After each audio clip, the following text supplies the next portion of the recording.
Hey historians! Today, we're traveling back to the year 2000 to meet Layla. She's about to graduate high school in her home state of Florida. When she's not chatting with her friends on the computer or working at the local video store, Layla likes to read the political section of the newspaper. No, really, she actually likes it. Layla turns 18 in just a couple of weeks. So, why do you think she might be taking a greater interest in politics now? Well, turning 18 is a big deal to Layla. It means that, later this year, she'll be able to vote in the presidential election for the first time. Maybe you can relate. You're likely approaching voting age too. Like Layla, you may be thinking, wow, that's a lot of responsibility. Helping to decide who will run the country?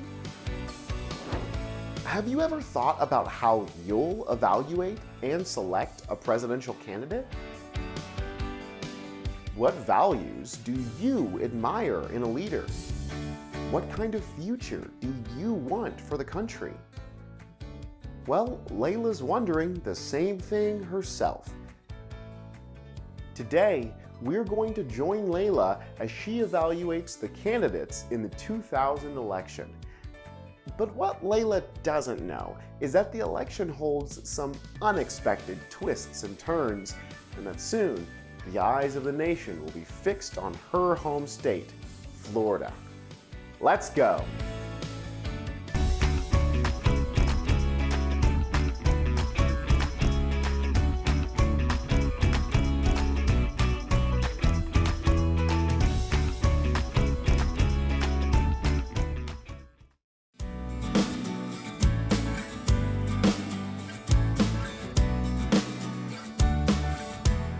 The 1990s saw the United States emerge from the Cold War as the most powerful country in the world.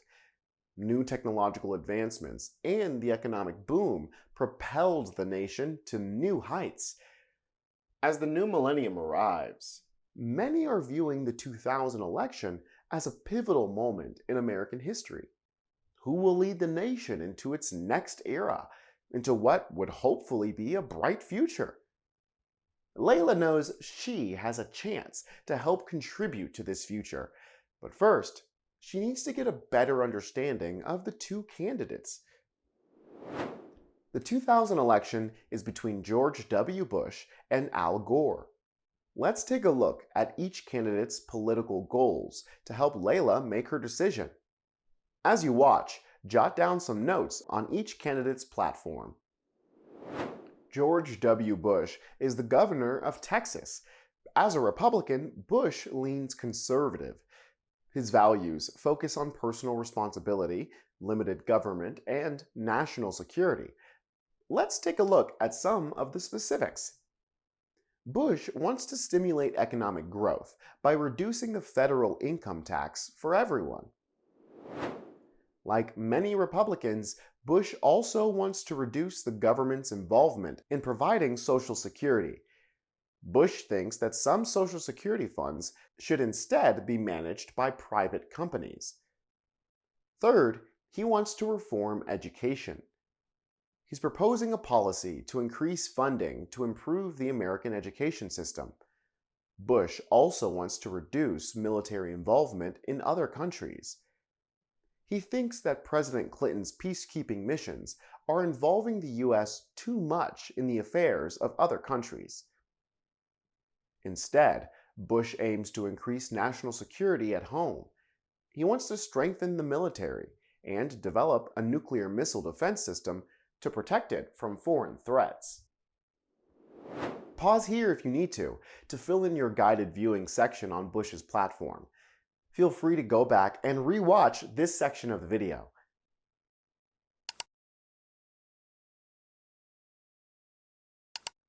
Now, let's meet Democrat Al Gore. He's Bill Clinton's vice president. Gore envisions a progressive United States with an emphasis on environmental sustainability and social justice. First, Gore wants to address climate change. He's an environmental activist and wants to use the presidential office to reduce greenhouse gas emissions and invest in renewable energy sources. This aligns with Democratic values as the party promotes conservation and sustainable energy. Second, Gore wants to improve access to health care for Americans. He's planning to implement increased benefits for the elderly and for children. And he wants the government to assist families who struggle to afford health insurance. This also reflects the Democratic Party's emphasis on social programs. Third, Gore wants to cut taxes too, but for the lower and middle classes, not the wealthy. He wants to close the wealth gap a bit, as he believes it's more fair and better for America's economic future. Finally, Gore is pushing for stronger gun control measures, including mandatory background checks for gun purchases and assault weapons bans. This is in response to the rise in mass shootings in the United States. Pause here if you need to fill in your guided viewing section on Gore's platform. Feel free to go back and rewatch this section of the video.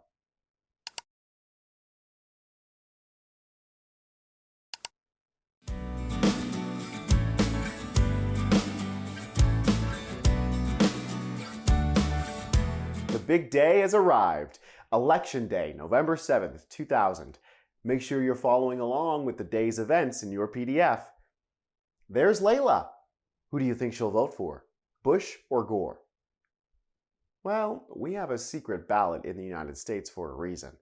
Layla's vote is her own business, so you'll have to use your imagination. Now, fast forward a few hours. Layla's in front of the TV watching the results come in. We're getting enough polling data to project winners in some states in the Eastern and Central time zones. As expected, Gore is going to take Democratic strongholds like New York and Massachusetts, while Bush is taking South Carolina and Kentucky.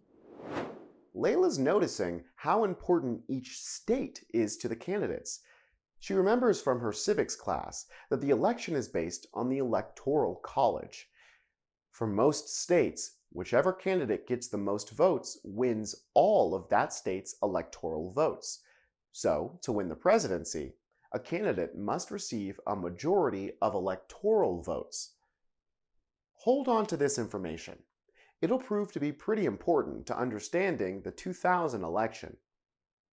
Layla's home state of Florida was considered a swing state in the 2000 election, meaning in the months leading up to the election, it wasn't immediately obvious whether the majority would vote for Democrat or Republican. Florida's electoral votes could decide this election. Big news! Early projections point to Gore winning Florida. This is huge for Gore's camp. They must be celebrating. Winning Florida may seal the presidency for him. Oh, we're getting more data from the heavily Republican Panhandle region of Florida. And it looks like we can't say for certain that Florida will vote Democrat. It's too close to call, folks. As more numbers come in, we can say now that Florida's swinging to the Republican side. Okay. Yes, it has been confirmed. Folks, we are hearing that Gore has called Bush to concede the election. What a race to the finish! With Florida's 25 electoral votes, Bush will have 271 electoral votes compared to 266 for Gore. So it looks like our new president will be George. Oh, hang on. What a roller coaster we've been on, folks. This is unprecedented. The race for Florida is too close to call. We've gotten word that Gore has retracted his concession. I can't believe what I'm hearing. Wow! In the pre-dawn hours, it's been determined that the margin of victory for Bush in Florida is so narrow that a recount must be done. This process is far from over. Okay, now take a couple minutes to make sure your election day timeline is filled out.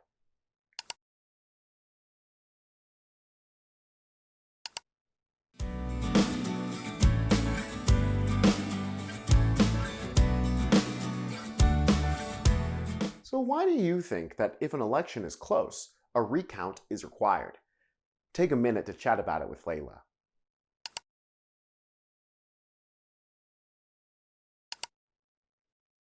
Perhaps you may have told Layla that recounts help to identify and correct errors made by humans or by the voting machines. Great point. Speaking of recounts, let's get back to Florida. The aftermath of Election Day was even more of a roller coaster, making the 2000 election one of the most controversial in U.S. history. Let's analyze 3 controversies of the election as we go through the events of the recount in Florida. First, the recount revealed flaws in the election system, as the method used for recording and evaluating votes was unreliable. Votes were cast by punching a hole in a paper ballot, but on thousands of ballots, the hole hadn't been fully punched through, or multiple holes had been punched, making it unclear to ballot reading machines which candidate the voter had selected. As a result, the Florida Supreme Court ruled that all disputed ballots should be manually recounted and processed. However, each county used different standards to evaluate these ballots, leading to more inconsistencies. Based on this, the Bush campaign disputed the recount, sending the case Bush v. Gore to the U.S. Supreme Court. Bush's legal team argued that without a single set of rules, there was no way to ensure all of the votes were treated equally. To Bush's team, this was voter discrimination. On December 12th, the Supreme Court agreed with Bush's argument in a 5-4 decision. Because there was no standard to ensure equal treatment for all ballots, the recount was halted. As a result, George W. Bush became the president. This led to the second major controversy. Some argued that the Supreme Court decided the outcome of the election, undermining the democratic process. Additionally, some believed that the decision was politically motivated, as the 5 conservative justices voted to award Bush the presidency, while the 4 liberal justices dissented. The final controversy that the election raised was over the Electoral College. While Bush gained the 270 necessary electoral votes to become president, Gore won the nationwide popular, or total vote. Bush received 47.9% of votes, while Gore received 48.4%. Some critics argue that the Electoral College system is undemocratic because it can result in a president who does not win the popular vote.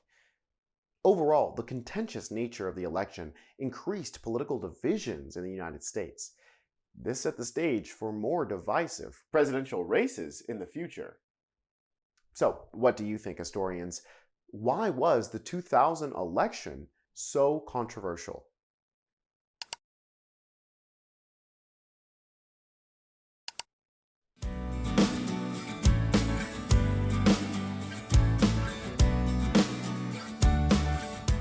While a president had been decided, Layla's first election experience was unusual.